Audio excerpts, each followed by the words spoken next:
recently preached on sex and politics. In this video, I share what happened. Let's talk about it. Now, before I tell you what happened, we'll get into that in a minute. I think it's important for us to understand why.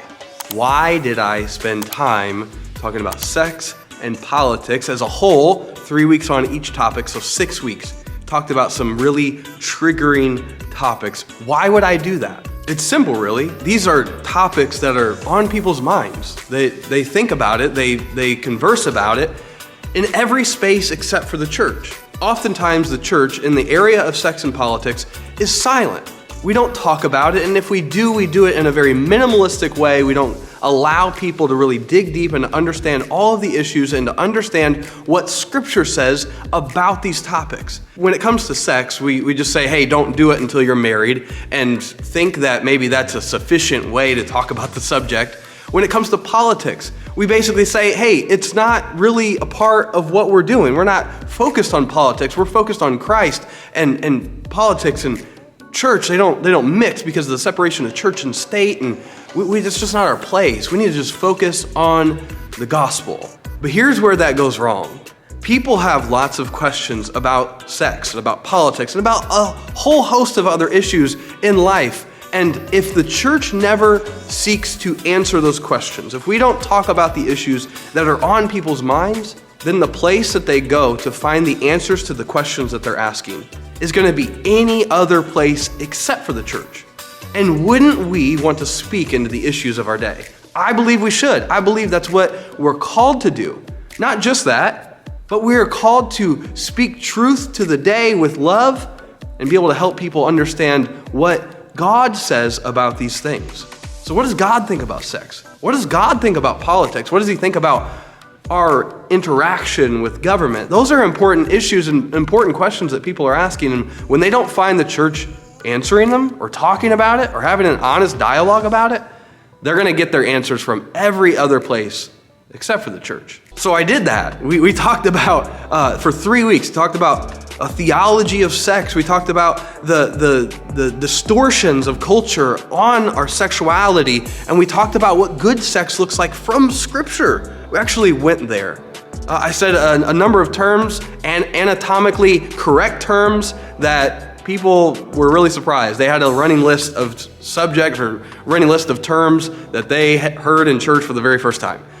When it came to politics, we did very much the same kind of approach. We talked about the theology of politics, a theological approach to our encounters and our engagement with government. We talked about the values that we bring to politics and the vices we must guard against. And then we talked about a political, theological path forward for followers of Jesus.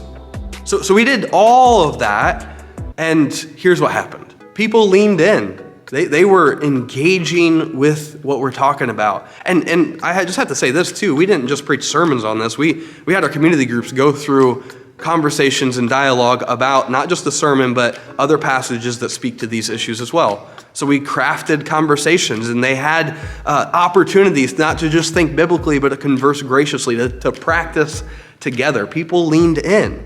Now others, they were definitely uncomfortable. Some were more uncomfortable about the 3 weeks on sex than they were about the politics, and vice versa. There were many people who were more uncomfortable about the politics than they were about the sex.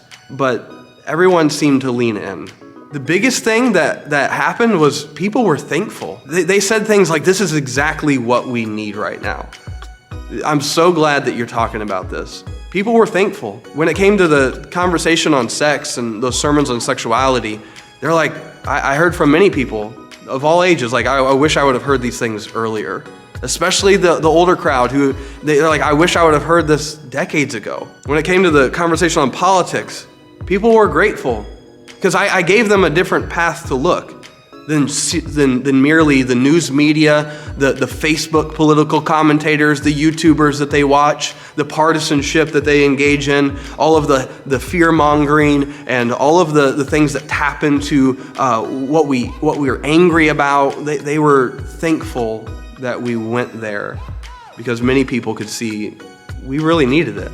Now, I will say that some people felt like I went too far. Especially some of the conversations on sexuality, they felt like it went too far, especially when we talked about good sex. Some of them were really uncomfortable with some of the terms that I used, but again, they were anatomically correct.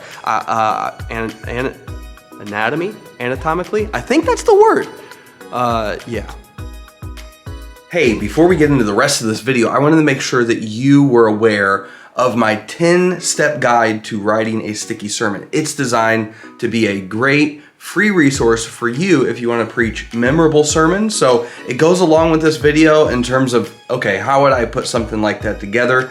10-step guide to writing a sticky sermon. Just go to preachandlead.com/guide and get your free guide there. So, all right, that's it. Let's get back into the video. Let's go. But I think it's really important. I didn't use innuendos or tongue-in-cheek kind of ways to say certain body parts or anything like that. We talked about it. And the other thing that's happened is that word has got around town. Words got around town. My wife has been at things called like Mom Life, and people are talking to her about it. Like, oh yeah, I heard that you guys are talking about that. I'm so grateful that you are. We in the church, we need to be talking about that. I just was at a barbecue joint here in the town I'm in, and the owner there, he came up and talked to me. He said, hey, I watched a couple of your messages. Really glad that you're talking about these issues. And so word is getting around town. There's been others just randomly around town. Oh, you're the church that's been talking about that. And what I think we did right was we went about it, hopefully, the right way. Where we didn't try to just push some agenda, merely tried to push an agenda that would bring us to honor God more. So I believe these conversations, these topics can be talked about in church. I just did it. And you know what? I didn't get flogged. I didn't get fired. I didn't get crucified, but people were actually pretty thankful that we went there. So I'm curious from your standpoint, have you talked about some of these topics? Have you talked about sex? Have you talked about politics in your church? Or is it one of those things where I'm not gonna touch that with a 6-foot pole? Like, I'm just not even gonna go there at all because I'm worried what might happen. I'm worried what this group might say or might think or what they might do, or I'm worried that my leadership wouldn't be on board with that. I'm curious, have you done that? Let me know in the comments. I would love to interact with you and hear from you on whether or not you've preached on this, or maybe let me know, is this something that God's been stirring in your heart to preach on too? Let me know in the comments below. And before you go, check out this video. It's where I talk about the sticky sermon structure, which I use for each one of these messages to make sure that they were memorable and biblical. So check that video out, and I'll see you there.